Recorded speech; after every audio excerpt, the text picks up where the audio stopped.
My daughter-in-law smiled at me across the candlelight, sliding a bowl of homemade sweet potato pie toward my place setting. It was my favorite dessert, a recipe passed down from my great-grandmother, but as she urged me to take the first bite, I realized something terrifying. That bowl was laced with enough high blood pressure medication to stop the heart of a horse, let alone a 70-year-old man. I did not scream. I did not flip the table. Instead, I reached under the tablecloth, texted 911, and prepared to give the performance of a lifetime. My name is Cyrus Blackwood. I am 70 years old, and for the last 40 years I have let the world believe I am just a retired HVAC contractor living on a modest pension. I drive a 10-year-old Ford truck. I wear flannel shirts from Costco. I live in the same 3-bedroom house in a quiet working-class neighborhood in Atlanta, where I raised my son. What nobody knows, not even my own flesh and blood, is that those dusty years of crawling through attics and fixing furnaces were just the beginning. I took every dime of profit and bought land when the market crashed. I renovated apartment complexes when nobody else would touch them. Today, I own a portfolio of commercial real estate worth north of $50 million, but I kept it quiet. I wanted my son Tyson to build his own character, not live in the shadow of my checkbook. I thought I was teaching him value. Instead, it seems I only taught him resentment.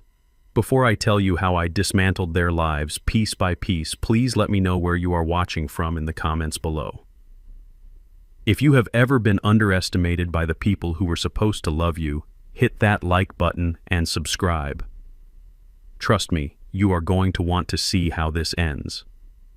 The nightmare began 3 hours earlier. It was Christmas Eve, and the air inside Tyson's oversized mortgage-to-the-hilt suburban house was stifling. The heating was cranked up too high, likely to compensate for the drafty windows they could not afford to fix. My son Tyson sat at the head of the table, looking like a man shrinking inside his own skin. At 32, he still had the soft eyes of the boy I used to take fishing, but they were clouded now, darting nervously between me and his wife Tiffany. Tiffany. She sat there in a dress that probably cost more than my first car. Her blonde hair perfectly coiffed, her nails manicured into sharp red talons. She had always looked at me with a specific kind of expression, a mix of boredom and mild disgust, as if I were a stain on her pristine white carpet that she could not quite scrub out. We had just finished opening gifts. I had handed Tyson a small, heavy envelope. Inside was a savings bond, a classic stable investment I had purchased for him 20 years ago, now matured to a significant sum. It was not flashy, but it was real money. It was security. Tiffany had snatched the envelope from his hands before he could even thank me. She ripped it open, stared at the paper, and let out a short, sharp laugh that sounded like glass breaking. "Seriously, Cyrus," she said, tossing the bond onto the table like it was a piece of junk mail. "A savings bond. What is this? 1950? We are drowning in credit card bills for this renovation, and you give us paper money that we have to go to a bank to cash. We needed cash, or maybe that Rolex Tyson has been eyeing. You know, something that actually shows you care about your son's status." Tyson looked down at his plate. "Tiffany, it is a generous gift," he mumbled, but his voice was so quiet it barely registered. "Generous?" she scoffed, pouring herself another glass of wine. "It is cheap. Just like that truck outside, just like those boots you refuse to replace, you are sitting on a paid-off house in a gentrifying neighborhood, Cyrus. You could sell that place, move into a condo, and give us the equity. But no, you would rather hoard it. You are selfish. That is what you are." I sat there feeling the familiar ache in my chest. It wasn't a heart condition. It was heartbreak. I looked at my son, waiting for him to defend me. Waiting for him to say, "Dad worked hard for that house. Dad put me through college. Dad is a good man." But Tyson said nothing. He just took a long swallow of his drink and avoided my eyes. That is when the dizziness hit me. It came on sudden and sharp, a wave of nausea that made the room tilt. I had eaten a few spoonfuls of the lobster bisque Tiffany had served earlier. It tasted overly salty, heavy on the spices. I gripped the edge of the table, my knuckles turning ashy against the white tablecloth. "Are you okay, Dad?" Tyson asked, his voice trembling slightly. "I just need some water," I managed to say, pushing my chair back. The wood scraped loudly against the floor. "I need to clear my head." "Sit down, Cyrus," Tiffany said, her voice changing instantly from shrill to sickly sweet. "I will get it for you. Rest. You look terrible." "No," I said, forcing myself to stand. My legs felt like lead. "I need to walk a bit. I will get it." I stumbled out of the dining room, leaning heavily on the wall. The hallway was lined with photos of Tiffany and Tyson on vacations I knew they could not afford. Cabo, Paris, Aspen. Not a single photo of me. Not a single photo of my late wife, Beatrice. It was a shrine to their vanity. I made my way toward the kitchen, intending to get a glass of cold water from the tap. The door was slightly ajar. As I approached, I heard the clinking of ceramic and hushed, frantic whispering. I stopped. Decades of working on construction sites had taught me to be quiet when I needed to be. I pressed my back against the wall, peering through the crack in the door hinge. What I saw froze the blood in my veins. Tiffany was standing at the marble island. In front of her was the large ceramic bowl of sweet potato pie filling. Beside it lay a mortar and pestle and a scattering of blue pills. I recognized them instantly. They were my pills, my high-dosage beta blockers that I kept in my coat pocket for my arrhythmia. She was grinding them into a fine blue powder. "How many did you use?" Tyson whispered. He was standing by the refrigerator, his phone in his hand, his face pale and sweaty. "All of them," Tiffany hissed, dumping the powder into the orange mixture. She grabbed a spoon and began to stir it vigorously. The blue disappeared into the spices and the yam. "Is that too much?" Tyson asked, scrolling frantically on his phone. "Google says an overdose can cause cardiac arrest within an hour. What if it happens too fast? What if the paramedics see the symptoms?" "Stop being such a coward," she snapped. "He is old. He has a history of heart problems. Nobody is going to question it if his heart just gives out after a heavy Christmas meal. It happens all the time. We call 911, we cry, we tell them he complained of chest pains all night. It is airtight. But murder." Tiff Tyson's voice cracked. "He is my dad. He is an obstacle," she said, slamming the spoon down on the counter. She turned to face him, her eyes manic and wide. "Do you want to lose this house? Do you want the guys from Viper Capital coming back to break your legs over that gambling debt? We need his life insurance. We need the equity in his house, and we need it now. Not in 10 years when he finally kicks the bucket naturally. This is mercy, Tyson. We are putting him out of his misery and saving ourselves." Tyson lowered his phone. He looked at the floor, then back at the pie. "Okay," he whispered. "Okay, just make sure he eats it all." I felt bile rise in my throat. My own son. The boy I had taught to ride a bike. The boy I had held when he cried over his first heartbreak. He was not just letting this happen. He was researching the timeline. He was complicit. The dizziness I had felt earlier vanished, replaced by a cold, hard clarity. The adrenaline of survival flooded my system.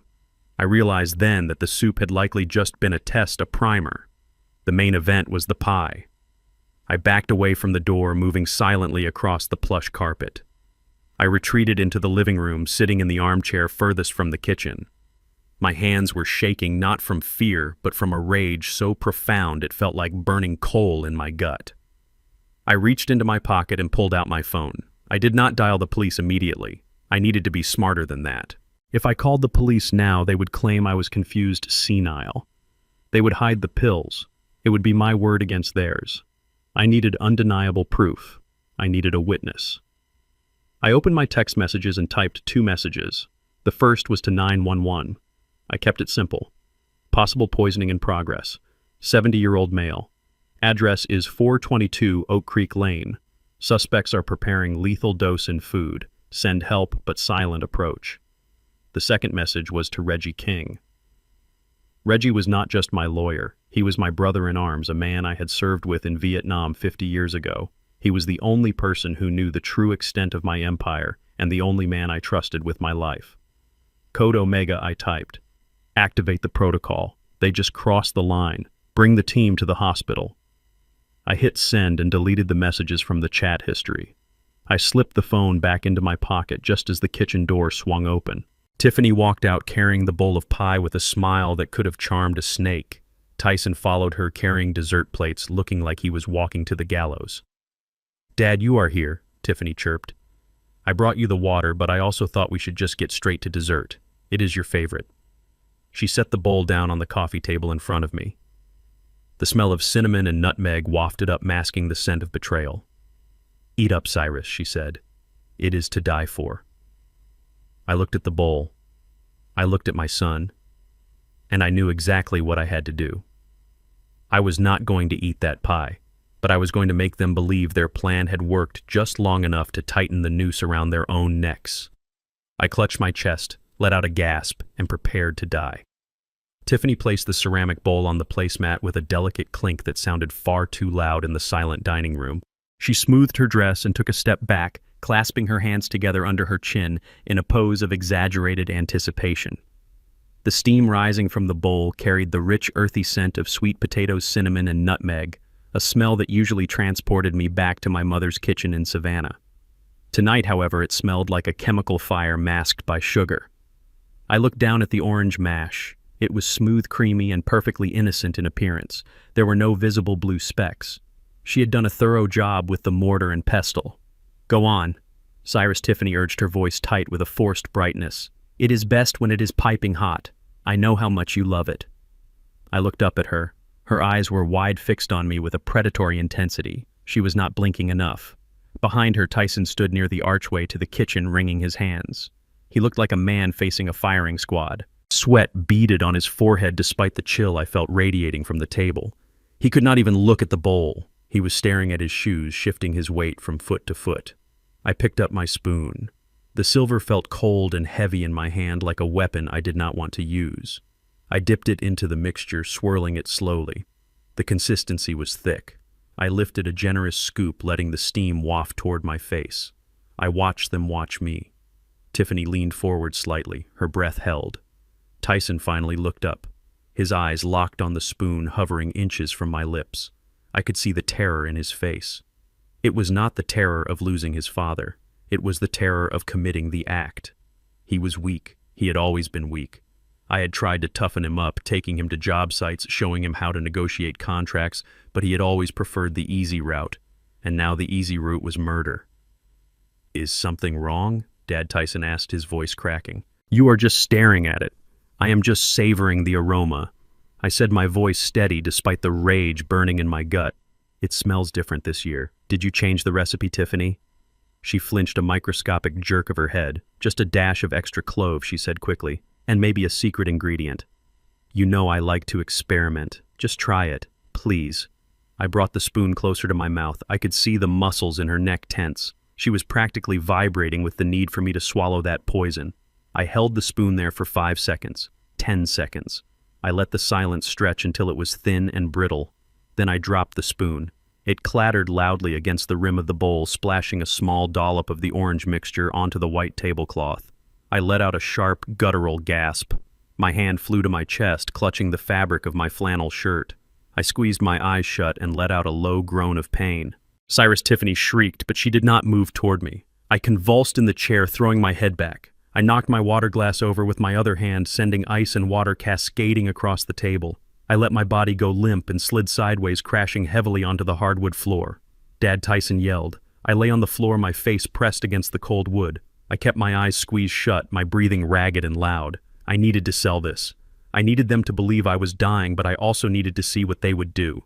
I heard Tyson running toward me, his footsteps heavy and frantic. He dropped to his knees beside me. Dad, can you hear me? Don't touch him," Tiffany hissed. Her voice was right above me. She must have moved closer. "What is happening?" Tyson, panic was rising. "He has not even eaten the pie yet. Look at the bowl, Tiffany. It is full." He did not take a single bite. I lay there, letting out a wheezing breath, my body twitching sporadically. This was the moment. This was the confirmation. A loving son would be calling 911. A loving daughter-in-law would be checking my pulse. But they were not doing that. "He did not eat it," Tiffany whispered, and her voice was trembling with a different kind of fear now. "If he dies of a natural heart attack right now, that is fine. That is lucky.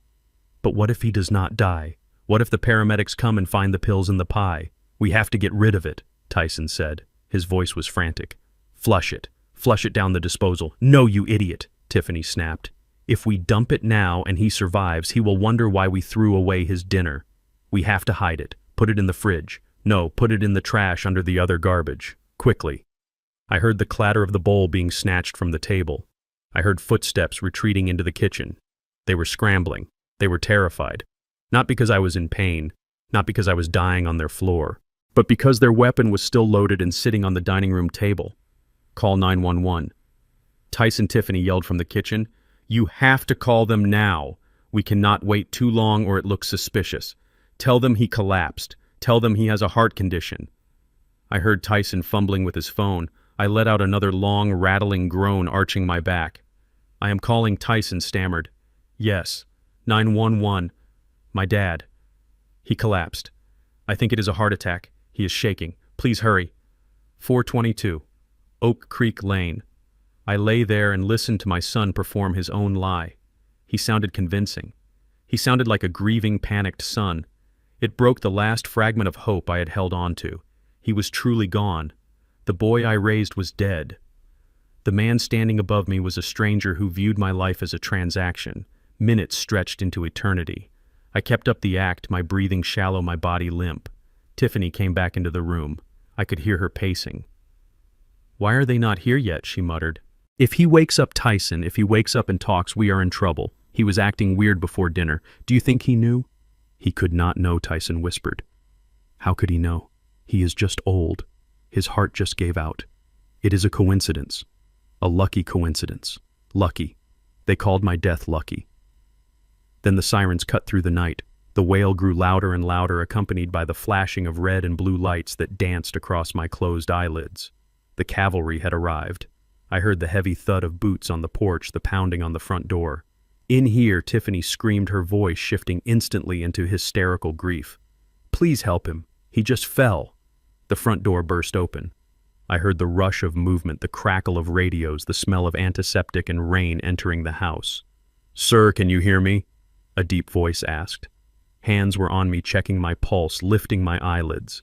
I let my eyes flutter open just a slit. I saw a blur of uniforms. I saw Tyson and Tiffany standing back, clutching each other, fake tears streaming down Tiffany's face. But the face hovering directly above mine was one I was looking for. It was a large man with a scar above his left eyebrow. He wore the standard EMT uniform, but there was a small, discreet pin on his collar, a gold lion, the insignia of Reggie's private security firm. This was the man. He leaned in close, pretending to check my breathing. His lips barely moved. "Omega Protocol," he whispered so low that only I could hear it. "Reggie sent me. You are safe, Mr. Blackwood." I let out a breath I did not know I was holding. I gave a nearly imperceptible nod. "We have a pulse, but it is erratic," the medic shouted, playing his part perfectly. "We need to move him. Now. Get the stretcher." The team moved with military precision. I was lifted onto the gurney straps secured across my chest. "What is happening? Is he going to make it?" Tyson asked, stepping forward. "We are taking him to St. Jude's," the medic said, firmly blocking Tyson's path with his shoulder. "You can follow in your car, but we need to stabilize him and transport. Do not delay us." "Wait," Tiffany cried out. "I need to get his insurance card. I need to." "We have everything we need on file," the medic interrupted. "We are moving." They wheeled me out into the cool night air. As they lifted the stretcher into the back of the ambulance, I caught one last glimpse of my son and his wife standing in the doorway of that expensive house I had paid for. They looked small. They looked scared. And for the first time all night, they looked like they realized they had lost control. The doors slammed shut, sealing me inside with the medic. The siren wailed and the ambulance lurched forward. The medic looked down at me and pulled the oxygen mask slightly away from my face. "You can relax now, sir," he said. We secured the sample from the kitchen while the police were securing the perimeter. My partner grabbed the bowl from the trash. "We have the evidence." I closed my eyes, letting the tears finally fall. I was alive. I was safe. But as the ambulance sped through the dark streets of Atlanta, I knew the real work was just beginning. I had survived the poison. Now I had to become the poison. The hospital room smelled of bleach and cold air conditioning, a sterile scent that did nothing to mask the underlying odor of sickness. I lay perfectly still in the narrow bed. My eyes closed, my breathing shallow and rhythmic. The wires from the heart monitor tugged gently at my chest, and the machine emitted a steady hypnotic beep that served as the metronome for my performance. Reggie had arranged everything perfectly. The doctor who admitted me was on his payroll, a man who knew how to keep a secret and how to stage a coma. I was supposed to be unconscious, a man hovering between life and death after a massive cardiac event. To anyone watching, I was a vegetable. To the camera hidden in the smoke detector above the bed, I was bait. The heavy door to the room creaked open. I did not flinch. I heard the click of high heels on the linoleum floor. Tiffany. Then the scuff of rubber soles. Tyson. They did not speak at first. They did not rush to my bedside to hold my hand. They did not ask the nurse who had conveniently stepped out if I was going to make it. The silence was heavy, broken only by the rustling of fabric. "Check the door," Tiffany whispered, her voice sharp and impatient. "Make sure nobody is coming." "It is clear," Tyson muttered. I felt a presence loom over me. It was not a comforting presence. It felt like a vulture circling a carcass. I felt hands on my body, but they were not checking for a fever. They were patting down the pockets of my canvas coat, which hung on the back of the chair next to the bed. I heard the Velcro of my wallet ripping open. $40, Tiffany hissed, her tone dripping with contempt. $40 and a Blockbuster card from 2004. Jesus, Tyson, your father lived like a pauper. Where is the rest of it? Where are the bank cards? He keeps cash in a coffee can under the sink, Tyson whispered back. He never trusted banks with his day-to-day money. You know that. Pathetic, she spat. I heard the leather of my wallet being tossed onto the side table. Well, it does not matter. The cash is peanuts compared to the real prize. Get the paper. We need to do this before he wakes up or dies. I lay there, my heart rate remaining steady through sheer force of will, listening to the rustle of stiff paper being unfolded. It sounded like heavy stock official. This is it, Tyson said, his voice trembling slightly. The general power of attorney. I downloaded the template this morning. It gives us control over everything. Medical decisions, real estate, bank accounts. If we get this executed, we can liquidate his assets before the probate courts even get a whiff of a death certificate. But he cannot sign it, Tiffany snapped. Look at him. He is out cold. That is why we brought the ink pad, Tyson said. Section 4, paragraph 3. A signature by mark or fingerprint is valid if the subject is physically unable to sign due to medical incapacity provided it is witnessed. And who is the witness, Tiffany asked. I am, Tyson said. And you are. We will just say he was awake for a second, lucid enough to nod, and we helped him guide his hand. Who is going to argue with the grieving son and daughter-in-law? The logic was terrifyingly sound. It was also highly illegal. I felt the mattress depress as Tiffany sat on the edge of the bed. I focused on keeping my eyelids still fighting the urge to clench my jaw. Give me the pad, she ordered. I felt her hand grab my right wrist. Her skin was cold and clammy. She lifted my arm. It was dead weight, heavy and limp. I made sure of that. She maneuvered my hand toward the small plastic case she must have placed on the bedside table. Open his hand, she commanded Tyson. He is making a fist. I was not making a fist intentionally. It was the natural resting state of a hand that had held hammers and wrenches for 50 years. My joints were stiff with arthritis, something Tyson would have known if he ever bothered to ask how I was doing. Tyson grabbed my fingers and pried them open. He was not gentle. He pulled my index finger and thumb apart, forcing my hand flat. Hold it steady, Tiffany hissed. She grabbed my thumb. She did not just guide it, she twisted it. She bent the joint backward, forcing the pad of my thumb down onto the ink sponge. I felt the wet, cold sensation of the ink. Press harder, she said. We need a clear print. She dug her fingernails into the back of my hand, leveraging her weight to mash my thumb into the ink. The pain was sharp and sudden. She was bending my thumb so far back I felt the tendons strain. It took every ounce of discipline I had learned in the jungles of Vietnam not to recoil, not to snatch my hand back and strike her. I remained a statue. Okay, bring the paper here, she said. I felt the paper brush against my arm. She lifted my inky thumb and slammed it down onto the document. She rolled it side to side, grinding my skin against the fiber of the paper to ensure the ridges of my print transferred. One more, she said, just to be safe. On the second page. She repeated the process. This time she was even rougher. She twisted my wrist at an awkward angle. I felt a pop in my joint. Pain shot up my arm, hot and electric. I let out a low, involuntary groan, a sound that could easily be mistaken for the moan of a dying man. He is making noise, Tyson said, panic rising in his voice. Hurry up. I am hurrying, she snapped. There. Done. She dropped my hand. It flopped onto the sheets, throbbing. I could feel the sticky ink drying on my skin, a mark of their crime. Wipe it off, Tyson said. If the nurse sees the ink, she will know. Use the wet wipes, Tiffany said. She scrubbed my thumb with a rough alcohol-soaked cloth. She did not care if it stung. She rubbed until my skin was raw and red, erasing the evidence from my body. but the evidence on that paper was permanent, and the evidence on the camera recording their every move was eternal.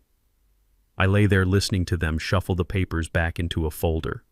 They stood by the foot of the bed looking down at me. I was no longer a person to them. I was a signature. I was a transaction that had just cleared. "So what is the plan now?" Tyson asked, his voice dropping to a conspiratorial whisper. "We wait," Tiffany said. Her voice was calm, chillingly so. "We wait for the doctor to come back. We tell him we have the power of attorney and we want to discuss end-of-life options." "End-of-life options," Tyson repeated. "You mean pulling the plug?" "He is suffering, Tyson," she said, and I could hear the smile in her voice. "Look at him. He is practically gone already. Why drag it out?" We show them the paper, we take control, and we make the compassionate decision to let him go. Then we list the house. "How much do you think we can get for it?" Tyson asked. "I looked up the comps in the neighborhood," Tiffany replied. "The area is gentrifying fast. Developers are buying up these old lots for cash. The house itself is garbage, obviously. It smells like old man and sawdust. But the land, that is a double lot on a corner. We could get $2 million for it easily. Maybe 2.5 if we start a bidding war."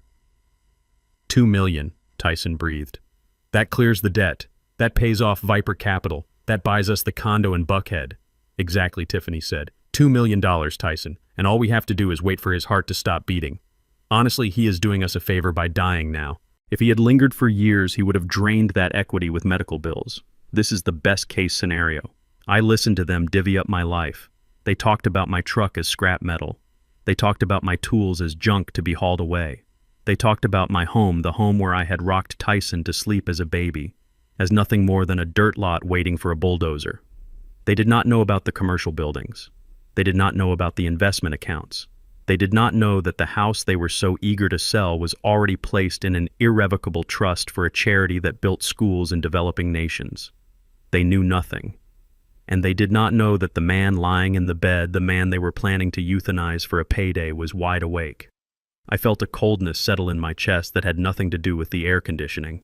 It was the death of the last shred of fatherly affection I held for Tyson. He was standing there nodding along as his wife planned my execution, salivating over the price tag of my grave. "Okay," Tiffany said, clapping her hands together softly. "Let us go find the doctor. We need to get this moving. Put on your sad face, baby. It is showtime." They walked out of the room, leaving the door slightly ajar. I opened my eyes. I stared at the ceiling tiles, counting the dots. $2 million. That was my price. That was what my life was worth to them. I slowly lifted my right hand. My thumb was red and swollen. There were still traces of black ink in the creases of my fingerprint. I looked at the camera hidden in the smoke detector, and I let my lips curl into a snarl that would have terrified them if they had seen it. They wanted a quick death. They wanted a payout. I was going to give them a payout, all right, but it was not going to be in dollars. It was going to be in suffering. I reached for the nurse call button and pressed it 3 times. The signal for Reggie. It was time to wake up. It was time to come back from the dead and show these children what a real ghost looks like. They wanted the house. They wanted the money. They were going to lose everything. And I was going to enjoy watching it burn. 3 days later, I was wheeled out of St. Jude's Medical Center looking like a shell of a man. Reggie had outdone himself with the paperwork and the medical theater. According to the charts, I had suffered a massive ischemic stroke that left me hemiplegic and aphasic. I sat slumped in the wheelchair, my head lolling heavily to the left, a line of drool carefully engineered with a sip of water trickling from the corner of my slack mouth. My eyes were glassy and unfocused, staring at nothing but seeing everything. Tyson stood at the reception desk signing the final custody papers. He looked exhausted, dark circles under his eyes, but there was a glint of victory in them that made my stomach turn. He had the power of attorney, he had the medical discharge, and now he had the body.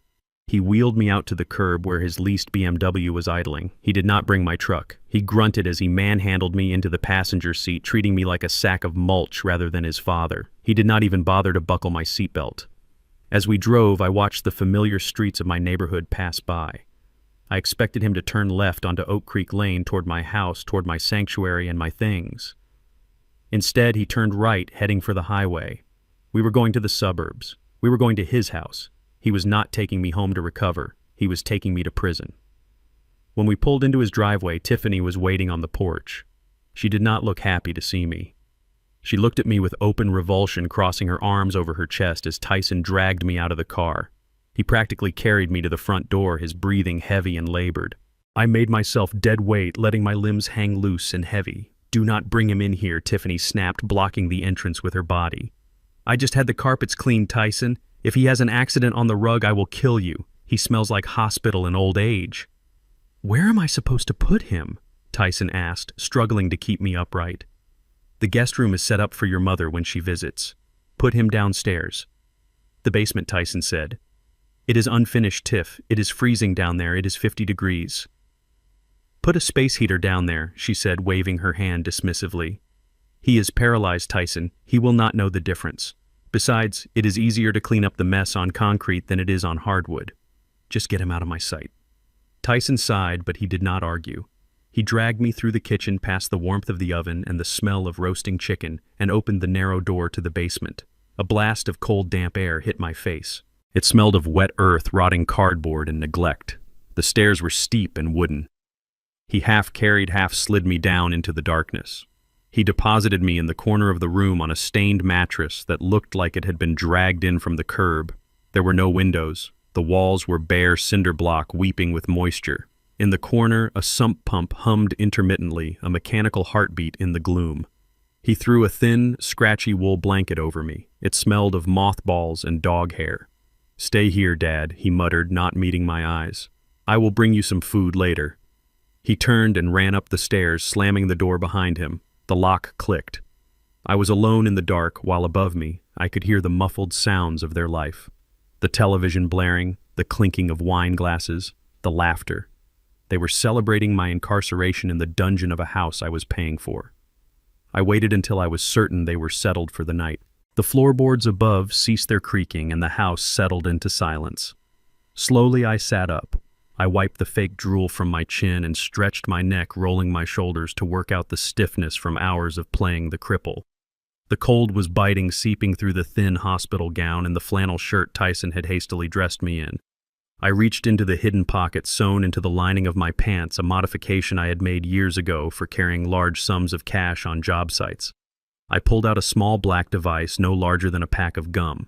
It was a high-fidelity voice recorder capable of capturing a whisper from across a room.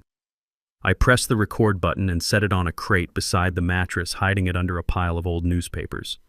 Then I pulled out my phone, shielding the screen's glow with the blanket. I had 1 bar of signal.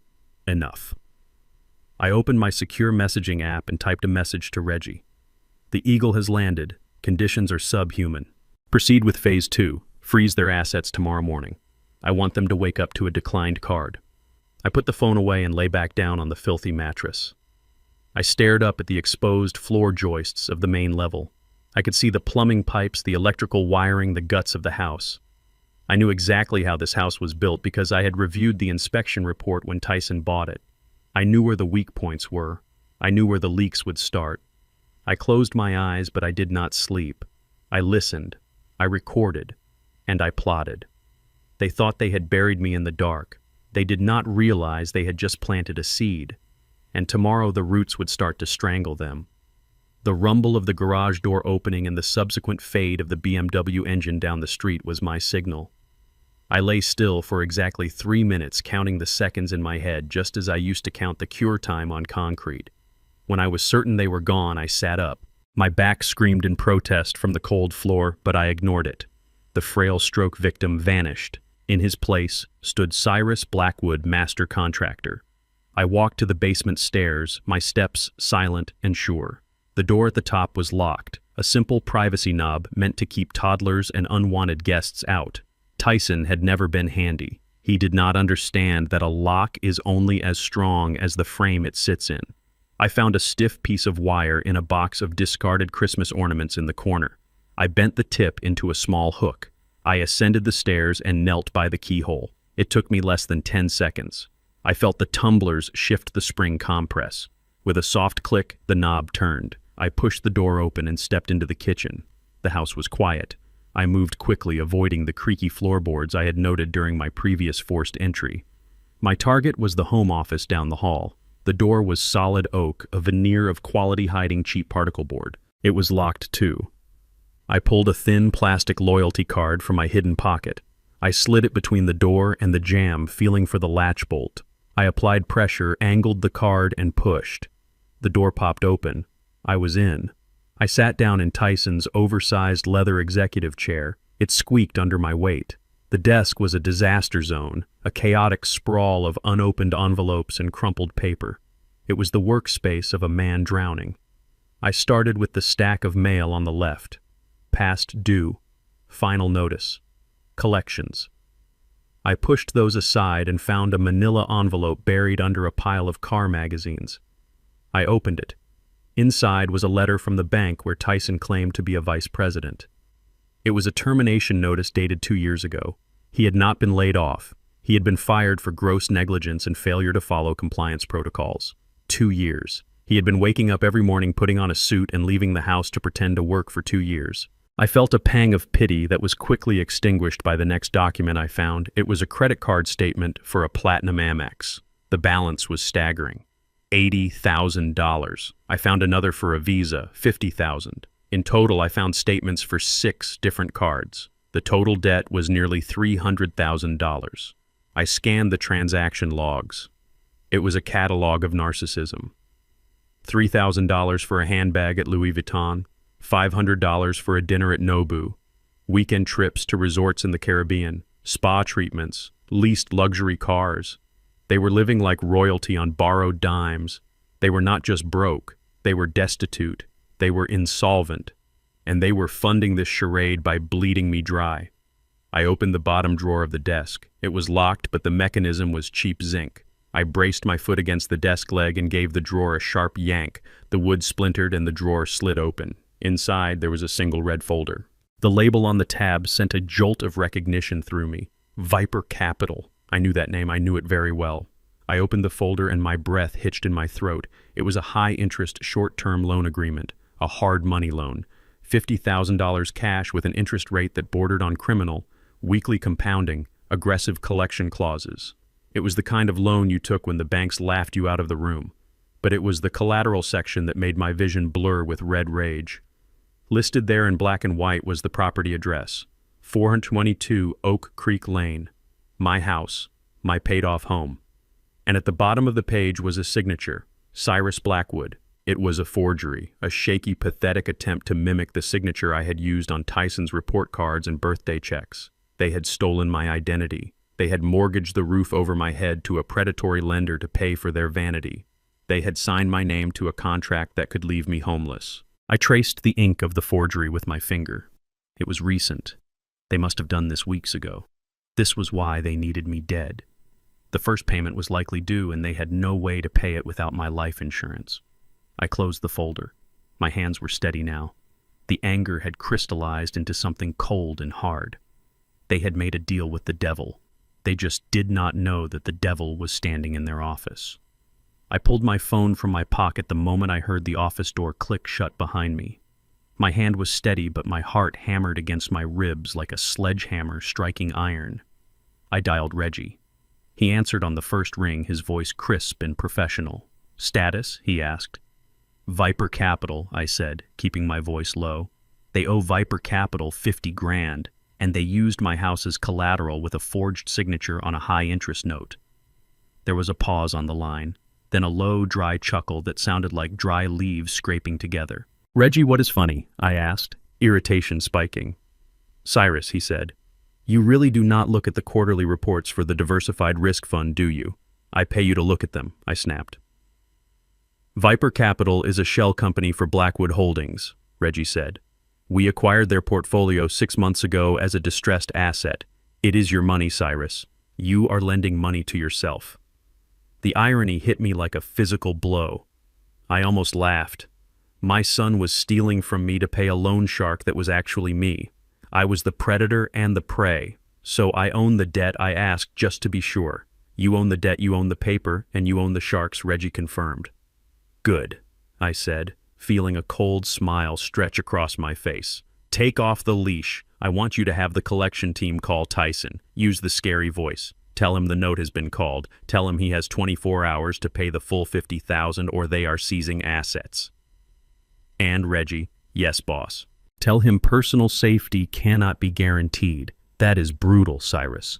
Reggie noted. He tried to kill me with sweet potato pie, Reggie, I said. Brutal is just the beginning. I made my way back down to the basement just minutes before I heard the garage door rumble open.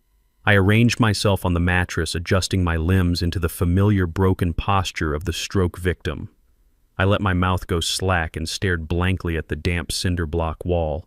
Above me, I heard the heavy footsteps of Tyson and the sharp click of Tiffany's heels.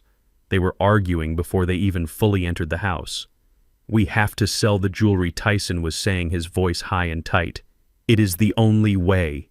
"We are not selling my jewelry," Tiffany shrieked. "Those are my assets." Then the phone rang. Not the house phone. Tyson's cell. It rang loud and shrill, cutting through their argument like a knife. The silence that followed was heavy. "Hello," Tyson answered. His voice was small, trembling. I listened as the color likely drained from his face. I could imagine the voice on the other end. Reggie's head of security, a man named Marcus, who sounded like gravel grinding in a blender. "What do you mean, immediately?" Tyson squeaked. "The contract said no, please. I need more time." "My father, he is." He listened for a moment, then gasped a sound of pure terror. "Tonight, I cannot get 50,000 by tonight. Please, we have a house. It is worth 2 million. We just need to liquidate." He was cut off. The call ended. I heard a sound like a phone being dropped onto a granite counter.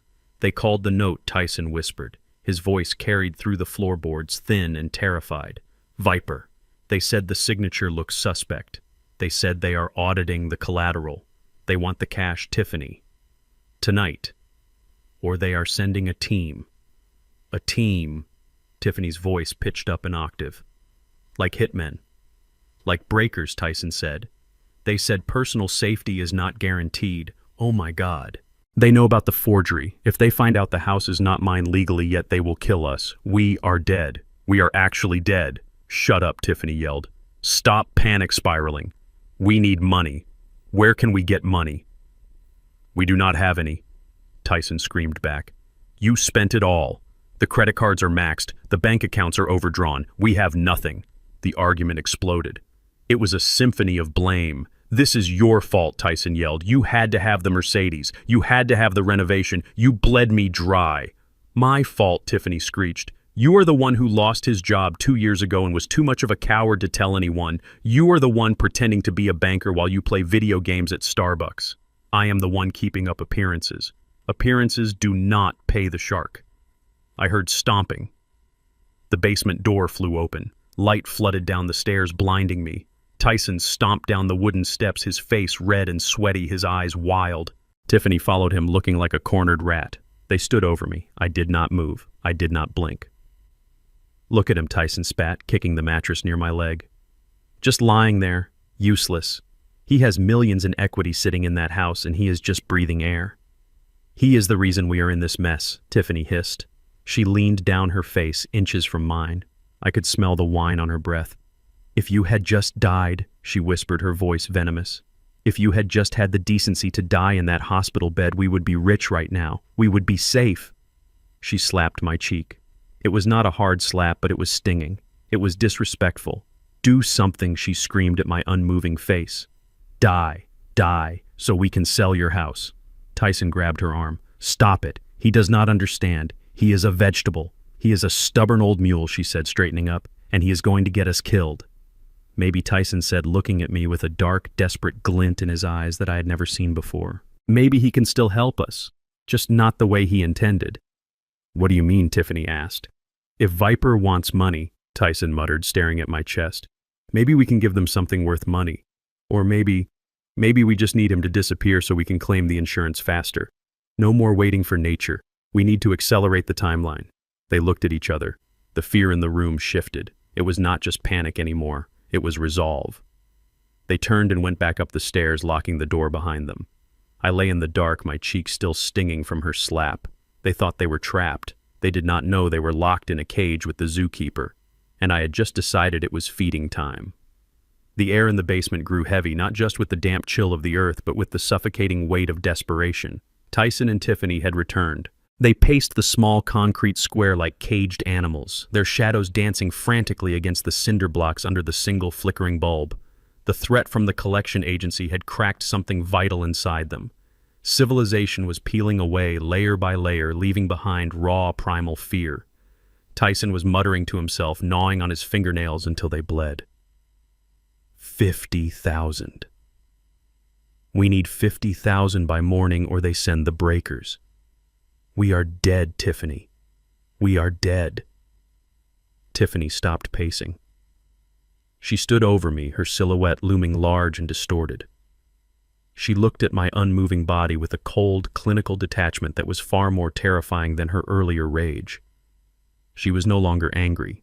She was calculating. She was appraising me not as a father-in-law, but as a collection of biological assets. We are not dead, Tyson, she said, her voice devoid of emotion. We just need to be creative. We have a resource right here that we are not utilizing. Tyson looked at her, confused. What do you mean? The house. We cannot sell the house without his signature, and the forgery will take too long to process if Viper is watching. Not the house, you idiot, she snapped. Him. The meat. Tyson recoiled as if she had physically struck him. What are you talking about? Tiffany crouched down, her face inches from mine.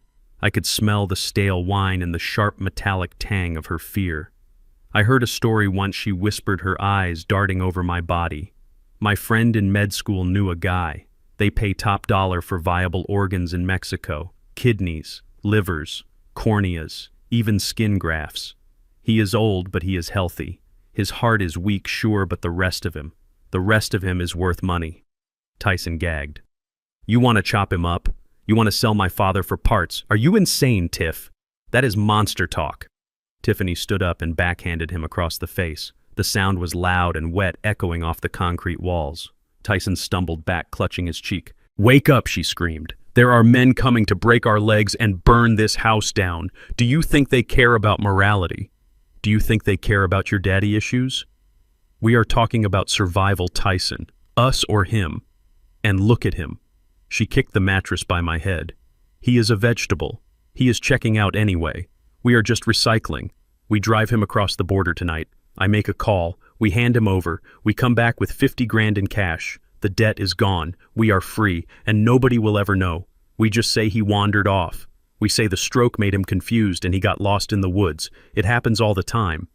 Tyson looked from her to me. I saw the battle in his eyes, the last shred of his conscience fighting against his cowardice. He looked at my gray face, my slack jaw, my lifeless limbs. He looked at his wife, the woman who controlled his every breath. Then he looked at the door where the imaginary hitmen were waiting. He slumped his shoulders. How do we get him there? He whispered, his voice broken. We load him in the trunk, Tiffany said, a cruel smile spreading across her face, just like luggage. I lay there and felt the last tether of familial bond snap. It did not break with a bang, but with a silent, mournful sigh. They were not just greedy. They were not just entitled. They were predators. They had crossed the line from bad children to monsters. The sweet potato pie had been an attempt at a clean, quiet murder, a mercy killing in their twisted minds. But this was butchery. This was desecration. They were planning to hollow me out like a pumpkin and sell the seeds. I realized then that my plan to simply scare them, to teach them a lesson about money and gratitude, was insufficient. You do not teach a lesson to a rabid dog. You put it down. This was no longer a game of chess. This was war, total and absolute. I felt the cold concrete against my back and made a silent vow to the son I had once loved. You want to sell me for parts, Tyson? You want to trade my life for your freedom? I am going to strip you of everything. I am going to take your freedom, your future, and your name. You will wish the hitmen had found you. You will wish you had never opened that basement door. I closed my eyes and slowed my breathing, waiting for them to leave to make their preparations. They thought I was the cargo. They did not know I was the bomb, and the timer had just hit 0. The transition from the tomb of the basement to the main floor was jarring, not because of the warmth, but because of the noise. The house was vibrating with the heavy bass of music that did not belong in a residential neighborhood, and the air was thick with the smell of cheap cologne and desperation. Tyson and Tiffany had dragged me up the stairs an hour earlier. They had stripped off my hospital gown and forced my stiff limbs into an old suit of mine they had dug out of storage. It was moth-eaten and smelled of cedar and neglect, but it was necessary for their charade. They planted me in a wheelchair they must have rented or stolen and parked me in the corner of the living room like a piece of avant-garde furniture. I sat there, my head lolling to the side, my eyes half open, observing the carnival of vultures they had invited into my home. These were not friends. These were not neighbors coming to offer casseroles and condolences. These were sharks. I recognized the type immediately from my years in the business. Hard money lenders looking for a quick flip, unlicensed real estate wholesalers who preyed on distress, pawn shop owners who did not ask for receipts. Tyson and Tiffany were hosting a fire sale and I was the inventory. They were desperate to raise the $50,000 for Viper Capital before the sun came up, and they were willing to sell anything that was not nailed down, including the deed to my house, which lay on the coffee table amidst a sea of empty beer bottles and half-eaten appetizers. I watched Tyson work the room. He was sweating through his shirt, his eyes darting nervously toward the door every few minutes, expecting the hitmen to kick it down. He was trying to sell my tools, my truck, and even the copper wiring out of the walls to a man with a gold tooth and a snakeskin jacket. "I will give you $5,000 for the truck and the tools," the man said, laughing as he tapped ash onto the carpet. $5,000, Tyson squeaked. "The truck alone is worth 20. "Not without a title and not fast," the man sneered. "You want cash tonight or do you want to negotiate?" Tyson took the cash. My heart burned, but I did not move. But the real horror was Tiffany. She was holding court by the fireplace, wearing a dress that was far too short and holding a glass of wine that was far too full. She was introducing me to people not as her father-in-law, but as an asset. "This is the golden goose," she slurred, gesturing to me with her glass. "The doctors say he could go any day now. Stroke took out everything upstairs. He is just a body waiting for a signature." A man I did not recognize walked over to me. He was wearing a suit that cost more than Tyson made in a year, but he wore it like a costume. He smelled of expensive scotch and rot. He leaned down, his face inches from mine. I could see the broken capillaries in his nose. "So this is the old man holding up the deal," he said, blowing smoke into my face. He poked me in the chest hard with a finger adorned with a heavy gold ring. "Hey, Pops! You in there? Can you hear me?" I stared past him, my gaze fixed on a water stain on the ceiling. I let a line of drool escape my lips. "Gross!" The man laughed, straightening up. He looked at Tiffany. "You said he was compliant. He looks disgusting. He is harmless." Tiffany laughed, walking over. "Watch." She stood in front of me. The room went quiet. The sharks smelled blood. They wanted to see the show. They wanted to see just how broken the old man was. Tiffany dipped her finger into her wine glass and flicked red droplets onto my face. "Wake up, Cyrus," she sang. "It is a party." The guests laughed. It was a cruel braying sound. Encouraged, she took a sip of wine and then deliberately tilted her glass. A stream of dark red liquid poured onto the lap of my suit, soaking through the fabric, staining the white shirt underneath. It looked like a gunshot wound. It looked like blood. "Oops," she giggled, pretending to cover her mouth. My hand slipped. "Look at him. He does not even care. He likes it. He is probably thirsty." She poured the rest of the glass over my head. The wine ran down my forehead into my eyes, stinging and blurring my vision. It dripped off my nose and chin onto the floor. I sat there drenched in alcohol and humiliation while 20 strangers laughed at my degradation. "Someone snap a picture," the man in the snakeskin jacket yelled. "Send it to the nursing home. Tell them he comes pre-marinated." Tyson stood in the corner watching. He did not laugh. But he did not step forward either. He took a long drink from his bottle and looked away, unable to watch his wife baptize his father in mockery. He was a coward. A complicit, spineless coward. I did not wipe the wine from my eyes. I did not blink. I let the liquid sting. I let it burn, because that burn was fuel. I used the blur of the wine to mask the movement of my eyes as I scanned the room. I was not a vegetable. I was a camera. I was a recording device. I was cataloging every face in that room. I memorized the man with the gold tooth. I knew him. He ran a chop shop in the South District. I memorized the man in the expensive suit. He was a disbarred lawyer known for facilitating fraudulent deed transfers. I memorized the woman in the corner eyeing my grandmother's china cabinet. She was a fence for stolen antiques. This was not a party. It was a gathering of the criminal underground, and my son had invited them into our lives. Every laugh, every insult, every drop of wine was being filed away in the steel trap of my mind. They thought they were mocking a helpless old man. They did not know they were providing a deposition for their own prosecution. I watched Tiffany refill her glass. She was glowing with the power of her cruelty. She felt untouchable. She thought she had won. She thought that by dehumanizing me, she made it easier to sell me off piece by piece. She did not realize that she was stripping away the last of my mercy. I focused on Tyson. I watched him take the envelope of cash from the chop shop owner. $5,000 for a lifetime of hard work. He shoved it into his pocket looking sick. He knew this was wrong. He knew this was evil. But he did it anyway. That was his sin.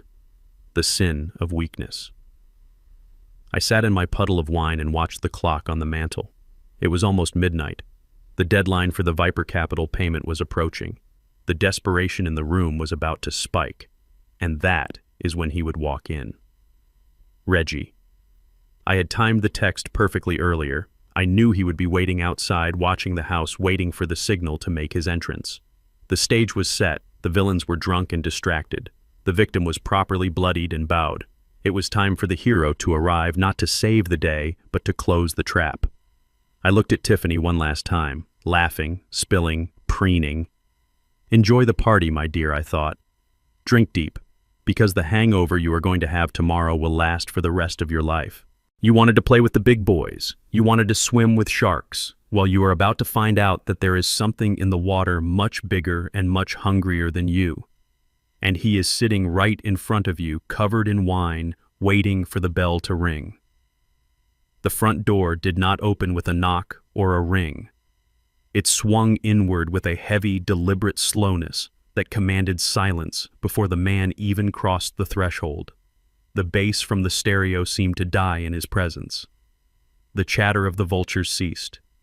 Reggie King stepped into the foyer like a storm front rolling over a cornfield. He was not wearing the comfortable sweaters he usually wore when we played chess on Tuesdays. Tonight he was dressed in a charcoal three-piece suit that cost more than the car sitting in the driveway. He wore a long wool overcoat that made his shoulders look as wide as a doorway, and his face was set in a mask of stone-cold indifference. He looked like what he was, a man who moved millions with a phone call and buried bodies with a signature. I watched from my wine-soaked wheelchair as the atmosphere in the room shifted from a chaotic flea market to a funeral parlor. The low-rent criminals Tyson had invited knew the scent of an alpha predator. The man with the gold tooth grabbed his jacket and slipped out the back door without a word. The fence for the antiques suddenly found her phone very interesting. Reggie ignored them all. His eyes locked onto Tyson, who was standing by the fireplace clutching a bottle of beer like a lifeline. Reggie walked across the room, his footsteps heavy and rhythmic on the hardwood floor. He stopped 3 feet from my son. He did not look at me. He did not look at Tiffany. He looked at Tyson with the kind of boredom a lion reserves for a limping gazelle. I understand there is a distressed asset for sale, Reggie said, his voice a deep baritone that rumbled in my chest. A residential property. Double lot. Immediate occupancy. Cash terms. Tyson stammered, his eyes wide. Who are you? Did Viper send you? I am the solution, Reggie said simply. I represent a private equity firm looking to expand its portfolio in this district. We heard there was a motivated seller. Are you motivated, Mr. Blackwood? Tyson looked at Tiffany. She had scrambled off the sofa, smoothing her dress, trying to regain some semblance of control. She stepped forward, her eyes hungry. We are very motivated, she said, her voice shrill. But we have offers. We have a lot of interest. Reggie did not even blink. He did not look at her. He kept his gaze on Tyson. I do not deal with brokers. I do not deal with wives. I deal with the man on the deed. Is that you? Technically, Tyson said, swallowing hard. Technically, it is my father, he gestured to me. But I have power of attorney. Reggie finally glanced my way. His eyes passed over my wine-stained face, my slumped posture. He gave a small, almost imperceptible nod. Good enough, he said. He lifted the black leather briefcase he was carrying in his left hand. He set it down on the coffee table, sweeping aside the empty beer bottles and the half-eaten tray of cheese with his forearm. The clatter of glass falling to the floor made Tyson jump. Reggie thumbed the latches. They clicked open with a sound like a pistol cocking. He lifted the lid. The silence in the room was absolute. Inside the briefcase, stacked in neat, tight rows, were bundles of $100 bills. It was $50,000. It was the exact amount they needed to pay off the loan shark. It was the exact amount they needed to save their lives. To them, it looked like salvation. To me, it looked like bait. I saw the light go out of Tyson's eyes, replaced by a dull, animalistic greed. He took a step forward, his hand reaching out involuntarily. Tiffany let out a small gasp, her hand covering her mouth, her eyes reflecting the green of the money. They were mesmerized. They were drunk on the sight of it. They forgot to ask who Reggie really was. They forgot to ask why a stranger would show up with cash at midnight. They forgot caution. They forgot fear. All they saw was the exit sign. Is that... Tyson whispered, his voice dry. $50,000, Reggie said. Cash. Non-consecutive serial numbers. No banks. No waiting periods. I take the deed tonight, you take the cash tonight. The debt is gone. The problem is solved. I watched Tiffany. She was practically vibrating. She looked at the money, then she looked at me. I could see the gears turning in her head. She was already spending it. She was already planning the next lie, the next scam. She did not care about the house. She did not care about me. She just wanted the immediate fix. We will take it, she said, stepping in front of Tyson. We accept. Where do we sign? Reggie pulled a single sheet of paper from the inside pocket of his coat. He placed it on the table next to the money. It was a dense document covered in fine print. He produced a heavy fountain pen and set it down on the paper. The owner signs, Reggie said, right there on the bottom line. But he cannot write, Tyson said, his eyes tearing away from the money for a second. He had a stroke. His hands do not work. Reggie stared at him. Then use his thumb. A fingerprint is legal binding in the state of Georgia for incapacitated grantors provided it is witnessed. I will witness. You will witness. Reggie reached into his pocket and pulled out a small red ink pad. He tossed it onto the table. It slid across the wood and stopped right in front of Tyson. Do it, Reggie commanded. Do it now, or the briefcase closes and I walk out that door. And I promise you the next man who walks through that door will not be bringing money. He will be bringing a baseball bat. Tyson flinched. The threat of the breakers was still fresh in his mind. He looked at the money. He looked at the ink pad. He looked at me. I sat motionless, letting the drool pool on my collar. I made no sound. I offered no resistance. Tyson grabbed the ink pad. He rushed over to me, dragging the coffee table closer with his foot so the document was within reach. He grabbed my hand. His palms were sweating. He was trembling so hard his teeth were chattering. Sorry, Dad, he muttered, but he did not look me in the eye. I have to do this. It is for us. It is for the family. He grabbed my thumb. He did not twist it this time. He did not need to be cruel. He just needed to be fast. He pressed my thumb into the red ink. It felt wet and cold.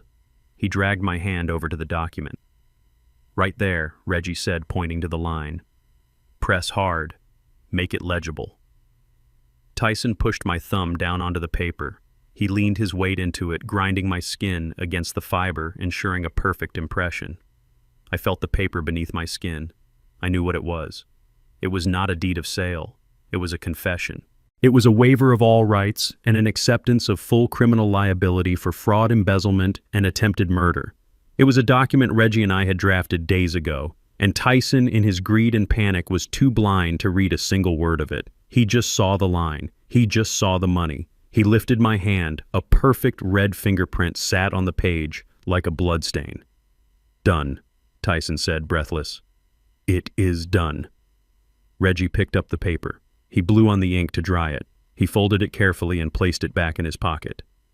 Yes, Reggie said, his voice dropping an octave. It is done. He closed the briefcase. He latched it, but he did not push it toward Tyson. He kept his hand on the handle. Tyson reached for it. Okay, hand it over.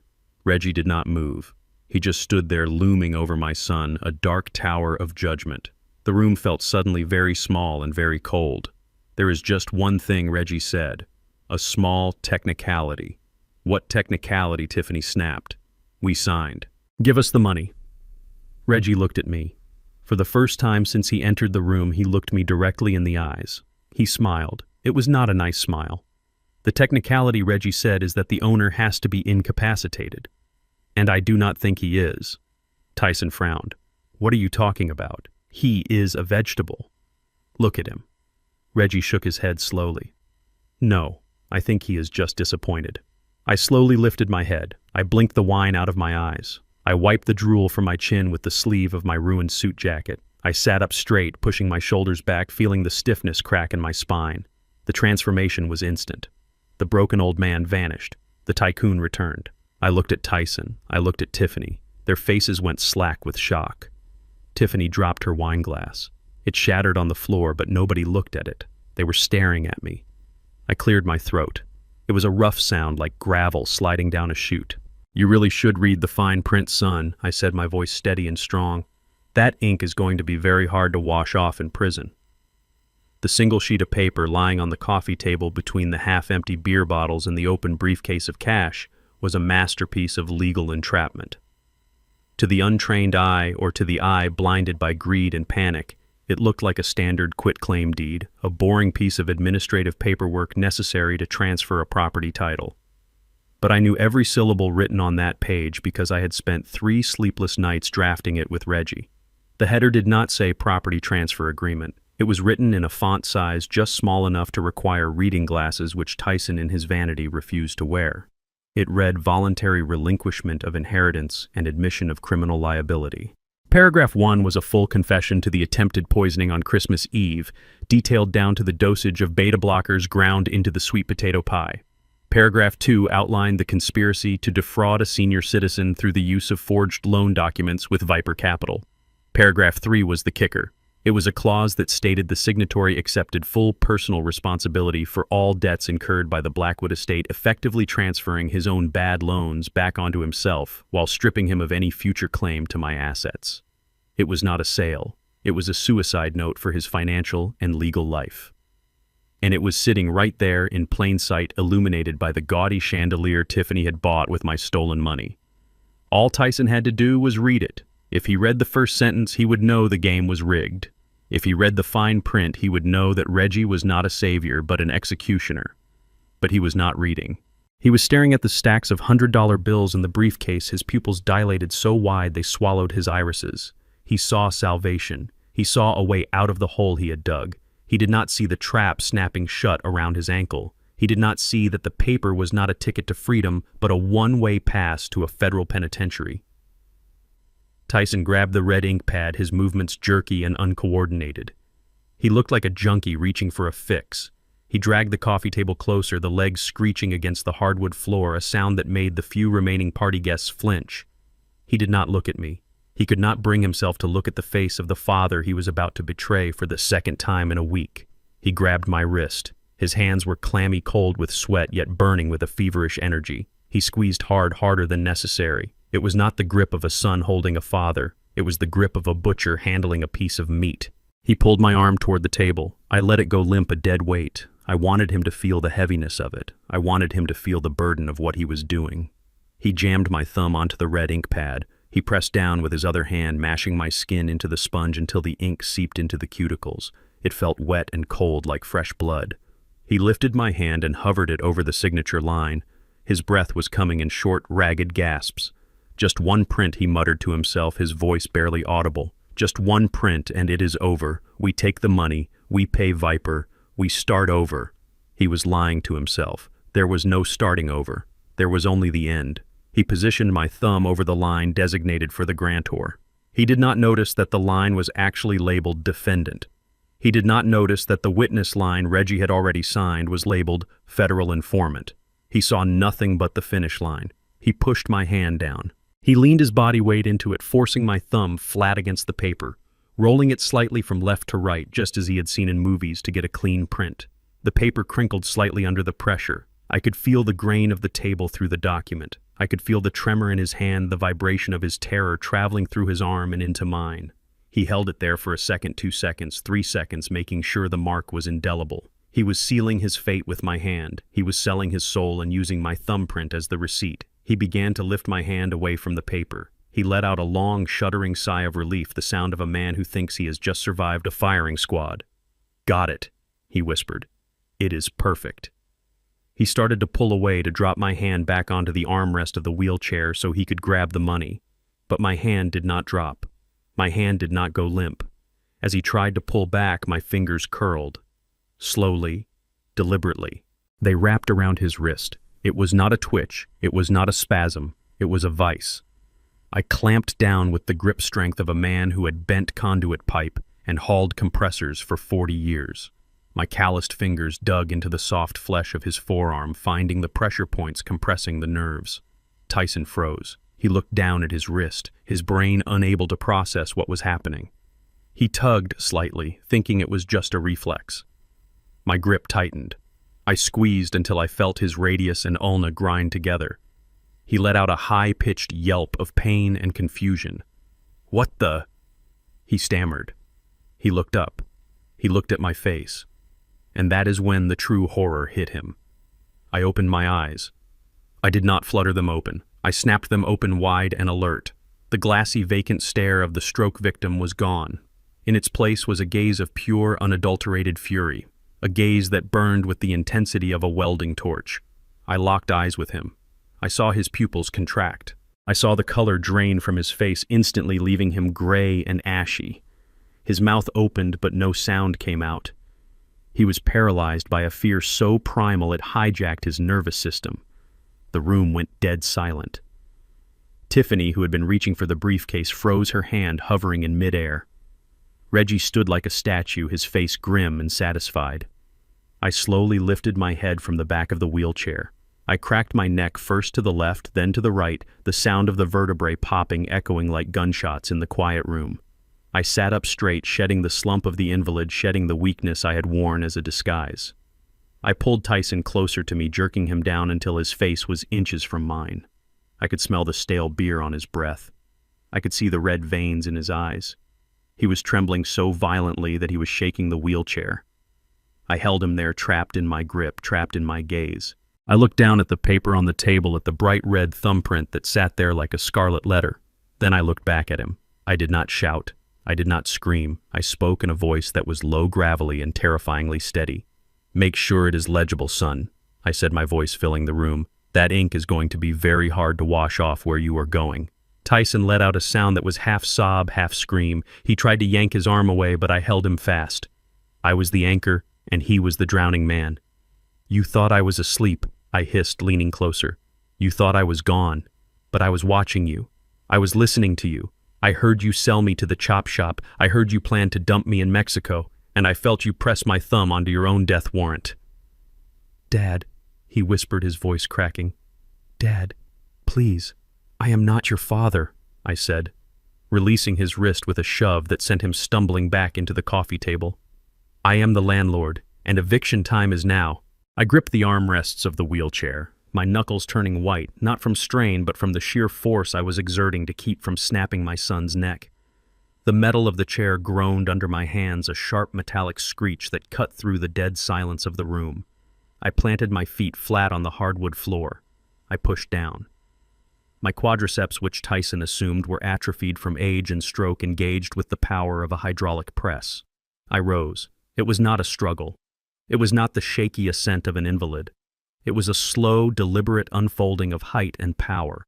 I kept rising until I stood at my full 6'3", towering over the room like a monolith. I looked down at the wheelchair that had been my prison cell for the last week. With a casual flick of my boot, I kicked it. The chair skittered across the floor, spinning wildly until it crashed into the wall with a deafening clatter of steel and plastic.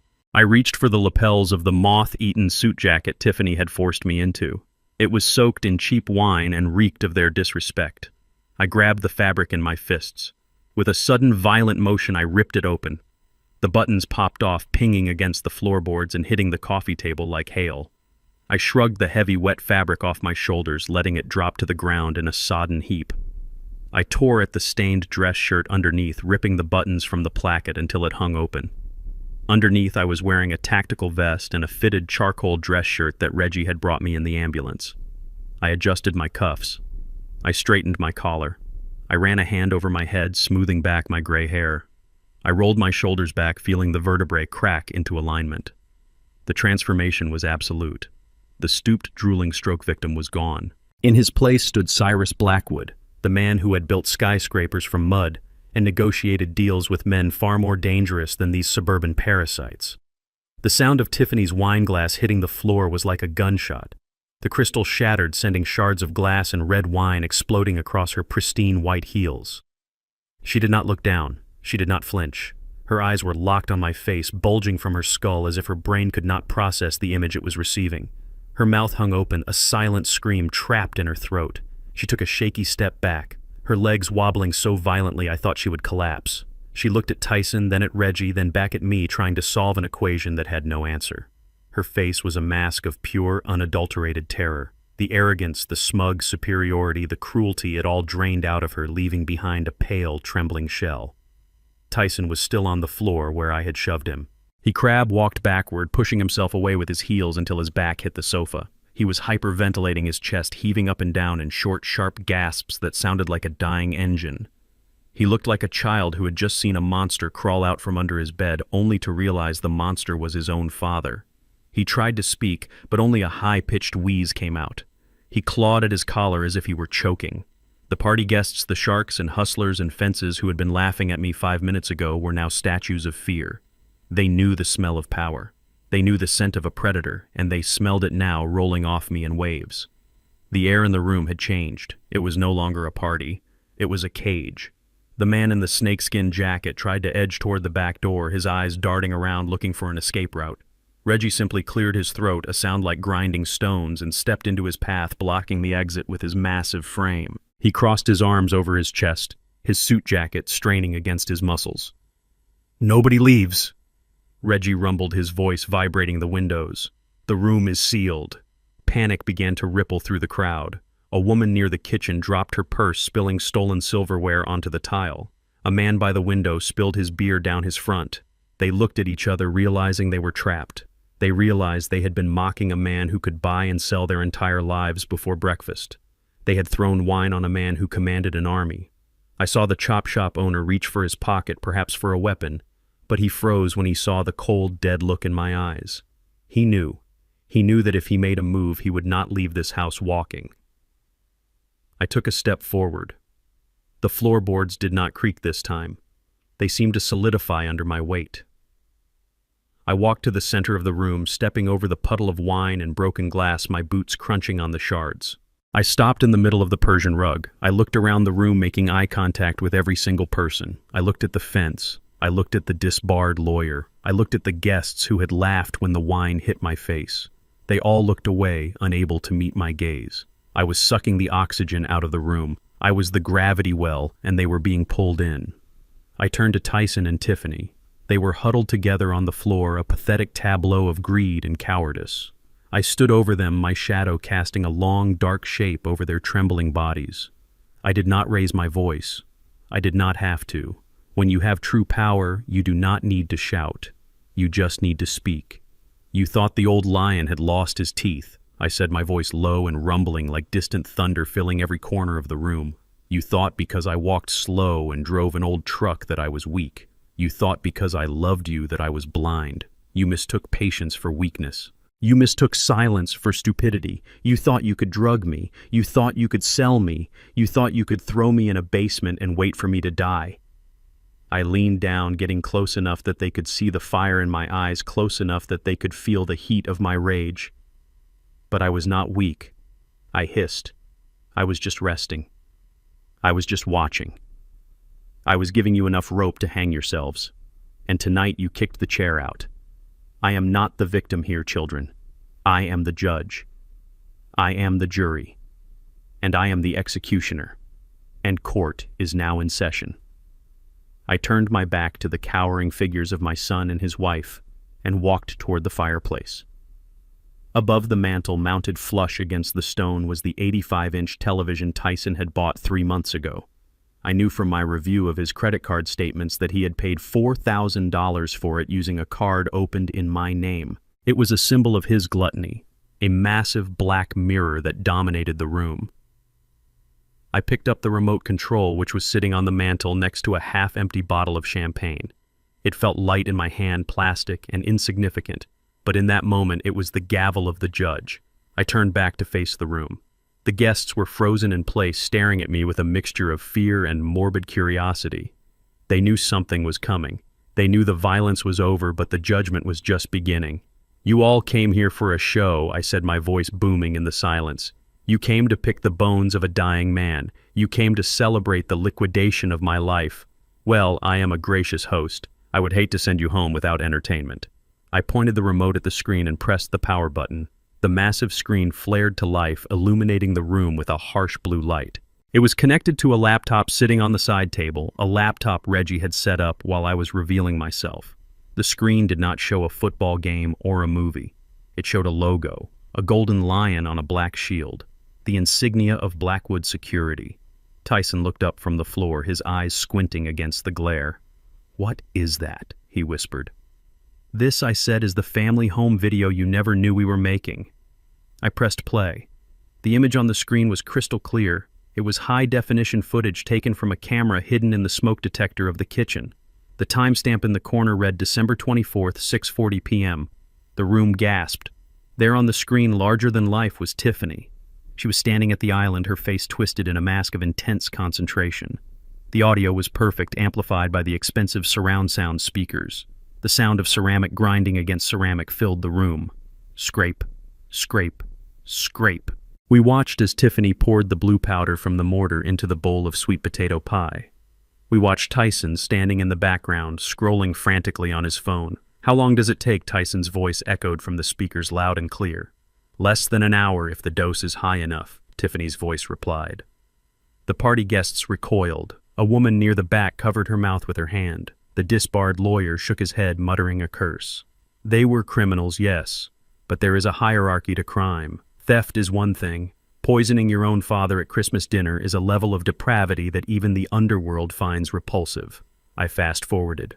The screen flickered and the scene changed. Now the image was grainy, green-tinted night vision. It was the basement. The timestamp was 2 days ago. The angle was from the corner of the room, capturing the entire damp concrete cell. There was Tyson pacing. There was Tiffany standing over my motionless body on the mattress. "We drive him across the border tonight," Tiffany's voice hissed from the speakers. "Kidneys, livers, corneas. He is worth more in parts than he is whole." The room went dead silent. The air was sucked out of the space. This was not just murder. This was butchery. This was the commodification of human life. I looked at Tiffany. She was staring at the screen, her face pale, her eyes wide and unblinking. She looked like she was watching her own autopsy. She was seeing the monster she truly was, projected in 4K resolution. I fast-forwarded again.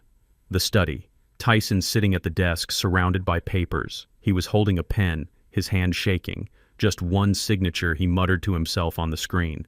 Just one signature and Viper gets off my back. We watched him trace my signature onto the loan documents. We watched him practice it over and over again.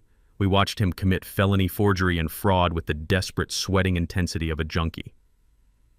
I paused the video. The image of Tyson signing my name froze on the screen, a monument to his betrayal. I turned to face them. Tyson was weeping silently, his head in his hands. Tiffany was rocking back and forth, mumbling "no, no, no" over and over again. "You thought you were clever," I said.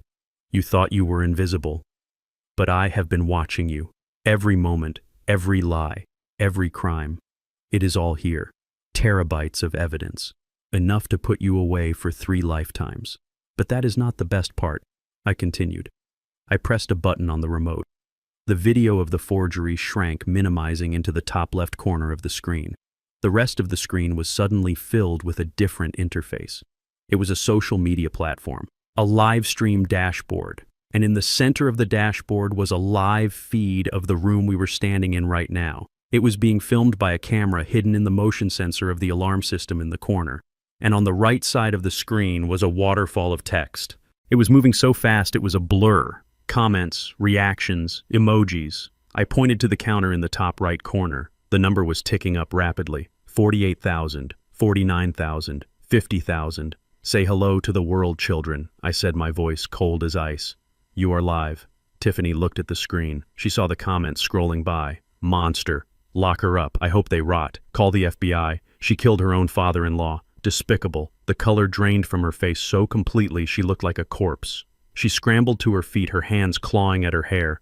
"Turn it off," she screamed. "Turn it off. You cannot do this. My friends, my reputation, your reputation." I laughed. "Your reputation is gone, Tiffany. It is ashes. 50,000 people just watched you plan to sell my kidneys. 50,000 people just watched you poison my pie. Your boss is watching, your neighbors are watching, your mother is probably watching. You wanted to be a socialite. You wanted to be famous. Well, congratulations. You are the most famous woman in America right now, and everyone knows exactly what you are. Tyson looked up at the screen. He saw the number of viewers. He saw the hatred in the comments. He realized that his life as he knew it was over. He would never work in finance again. He would never show his face at the country club again. He was a pariah, a global pariah. You ruined us, he whispered. You ruined everything.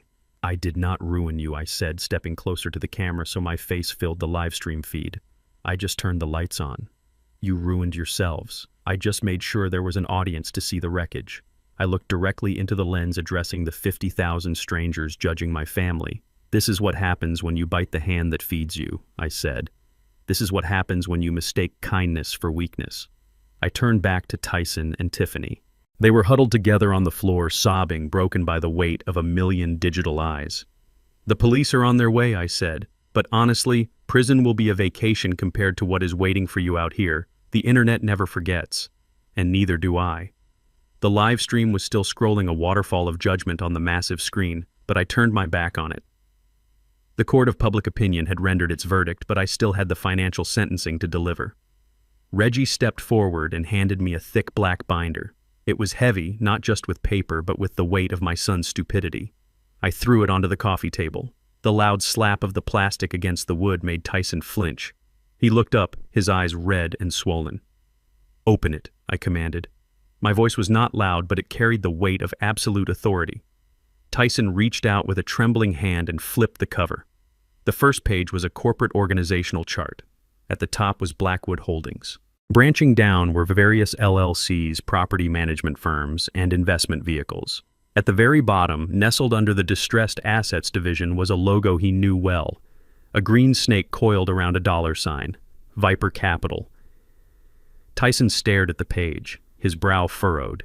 He blinked, trying to clear the tears and the confusion. He looked at the logo, then he looked up at me.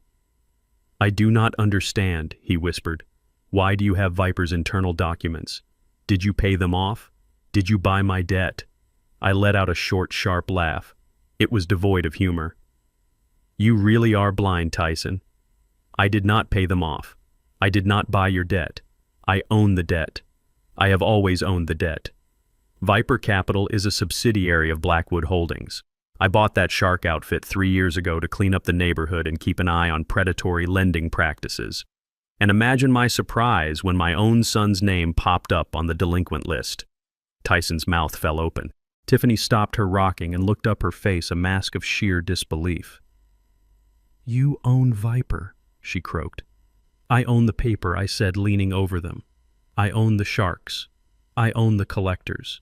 Every time you missed a payment, every time you dodged a call, every time you forged my signature to try and leverage my house, you were stealing from me. You were robbing your own father to pay your own father. And the worst part is, if you had just asked me for help, I might have forgiven the interest. I might have restructured the loan. But you did not ask. You tried to kill me. Tyson looked down at his hands. He looked at the forgery on the table. The realization hit him like a physical blow. He had planned a murder to pay off a debt to the victim. The futility of it, the sheer cosmic irony, was crushing him. You tried to sell my kidneys, I hissed, pointing at the screen where the night vision footage had frozen. You tried to chop me up and sell me across the border for $50,000. And the man you were trying to pay that $50,000 to was sitting right there in the wheelchair, listening to you. You were going to kill me to pay me. How does that math work, Tyson? Tell me how that makes sense. He could not answer. He just curled into a ball, his hands over his ears, trying to block out my voice, trying to block out the truth. He realized that he was not just a murderer, he was an idiot. A spectacular, historic failure of a man who had destroyed his soul for absolutely nothing. But I was not done. I signaled Reggie again.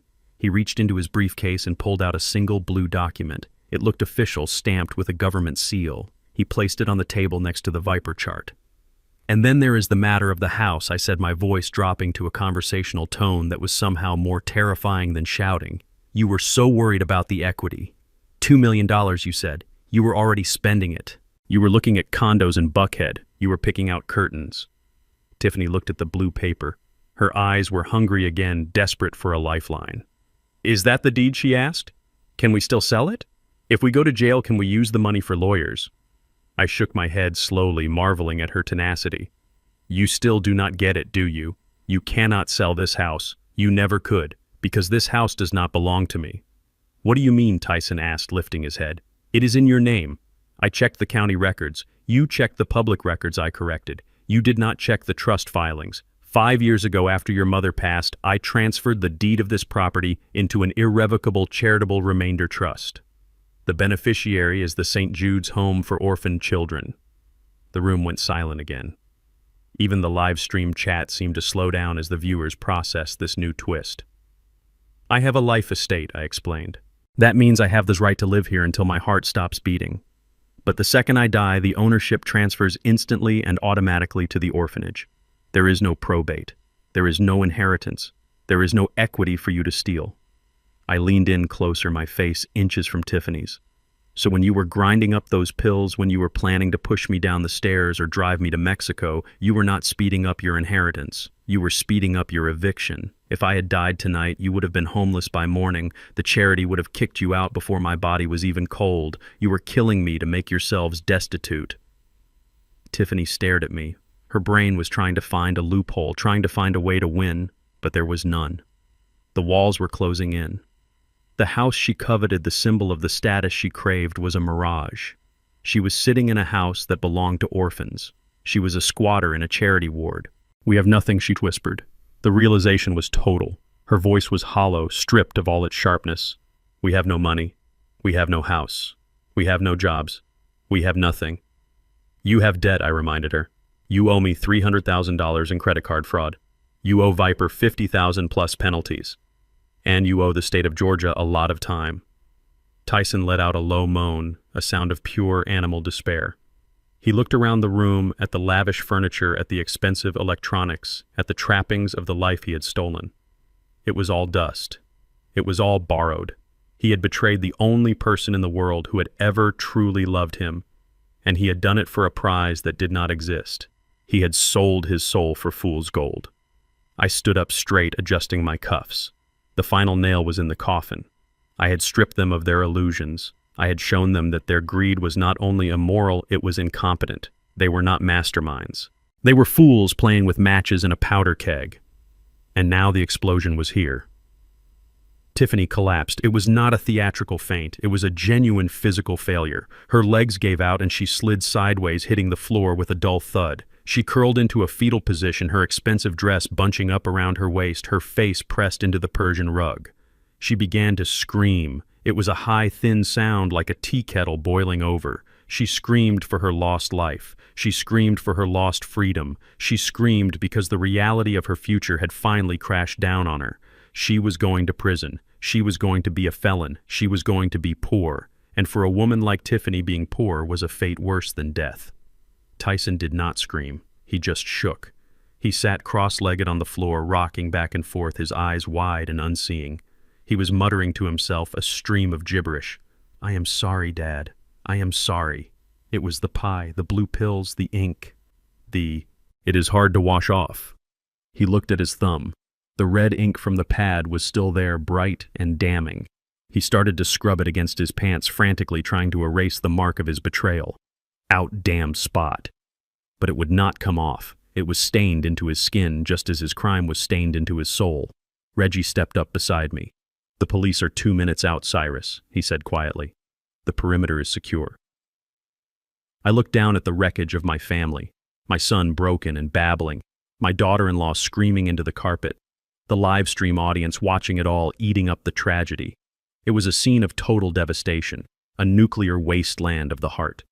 I felt a pang of sadness, not for them, but for the memories that had lived in this house. The Christmas mornings, the birthday parties, the quiet dinners with Beatrice, all of it was tainted now. This house was a crime scene. Open the door, Reggie, I said, turning away from them. Let the officers in. I am done here. I walked toward the kitchen, leaving them on the floor. I needed a glass of water. My throat was dry. And I needed to wash the taste of sweet potato pie out of my mouth forever. As I ran the tap, I heard the sirens cut their wails as they pulled into the driveway. The blue lights flashed through the window, illuminating the kitchen in harsh strobes. It was the end of the party. It was the end of the line. and outside in the cool night air I could finally breathe again. I stood at the kitchen sink, gripping the cold glass of water as the front door of the house disintegrated. It did not open. It was breached. The battering ram hit the heavy oak with a thunderous crack that shook the foundation, sending a cloud of splinters and dust into the foyer. The noise was deafening, a chaotic symphony of shouting voices and heavy boots stomping on hardwood. A dozen tactical officers flooded into the living room, their weapons drawn, their flashlights cutting through the gloom like lightsabers. They moved with a terrifying efficiency, shouting commands that overlapped into a wall of sound. "Police, get down, hands where I can see them, nobody move." The party guests, the sharks and bottom feeders who had been so arrogant moments ago, hit the floor instantly. They knew the drill. They scattered like cockroaches, exposed by a sudden light covering their heads and curling into balls. I watched calmly from the kitchen archway. I took a sip of water. It was cool and clean, washing away the lingering phantom taste of betrayal. Reggie stood near the fireplace, his hands raised calmly, showing his palms. He was the only one not panicking. He knew the officers. He had likely briefed the captain himself. The officers swarmed Tyson and Tiffany. They were not treated gently. This was not a white-collar arrest for tax evasion. This was a takedown for conspiracy to commit murder and human trafficking. An officer in full riot gear grabbed Tyson by the back of his shirt, hauling him up from the floor. Tyson let out a yelp of surprise, his legs scrambling for purchase. Another officer secured Tiffany, twisting her arms behind her back with professional force. The click of the handcuffs ratcheting shut was the sweetest sound I had heard in 40 years. It sounded like justice. It sounded like closure. The room was a whirlwind of blue uniforms and terrified screams, but amidst the chaos, I walked slowly into the living room. The officers parted for me, knowing who I was. I stood in the center of the storm, the eye of the hurricane, watching the final destruction of my son's life. He looked at me, his eyes wide with terror and confusion. He looked at the police, then back at me, realizing finally that there was no escape. The live stream camera was still running, capturing every second of their downfall for the world to see. Then the accusations started. It began as a whisper, a desperate plea from Tiffany as the officer tightened the cuffs on her wrists. "It is not me," she sobbed, her mascara running down her face in black streaks, making her look like a deranged clown. "It is him. It was his idea. I am the victim here. Officer, please listen to me. He forced me to do it. He is abusive. He made me grind the pills." Tyson's head snapped toward her. His shock turned instantly into a rabid, cornered fury. "You liar," he screamed, struggling against the officer holding him. "You bought the pills. You are the one who looked up the dosage on your phone. I have the search history, Tiffany. It is on your iPad. She told me to do it, officer. She said we had to get rid of him because of the debt. She planned the Mexico trip. She knew the guy in Tijuana who buys the organs." "Shut up, you coward," Tiffany shrieked, spitting in his direction. "You are the one who forged the signature. You are the one who stole his identity. I was just trying to save our home. I was trying to fix your mistakes. You are a loser, Tyson. You have always been a loser. That is why your father hates you. That is why he set us up. Because you are weak." "I am not weak," Tyson roared, tears streaming down his face, mixing with the snot running from his nose. "I did everything for you. I stole for you. I lied for you. I almost killed my own father for you. And now you are turning on me." I watched them tear each other apart. It was fascinating in a grotesque way. Their love, their marriage, their partnership was revealed for what it truly was. A mutual pact of parasitism. As soon as the host body fought back, the parasites turned on each other, devouring their own kind to survive. They screamed over each other, their voices overlapping into a cacophony of guilt. He put the powder in the pie. She poured the wine on him. He called the forger. She called the chop shop. They were confessing to everything. They were doing the district attorney's job for him, handing him a conviction on a silver platter. The officers did not even have to interrogate them. They just let them talk, letting the body cams record every venomous word. It was the end of their dignity. They were stripping themselves naked in front of the world, showing everyone the rot that lived inside their souls. The officer handling Tyson began to drag him toward the door. Tyson's legs gave out. He went limp, dragging his feet on the floor, his expensive Italian loafers scuffing against the wood. He looked back at me. His rage evaporated, replaced by a sudden crushing realization of his doom. He saw me standing there untouched, unmoved, and the reality of his situation broke him. "Dad," he wailed.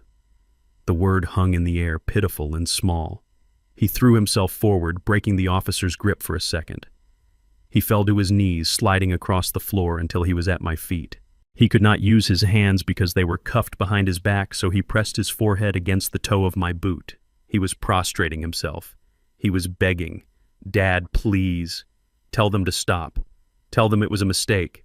I am your son. I am Tyson. You taught me to fish. You taught me to ride a bike. Do not let them take me. I am scared, Dad.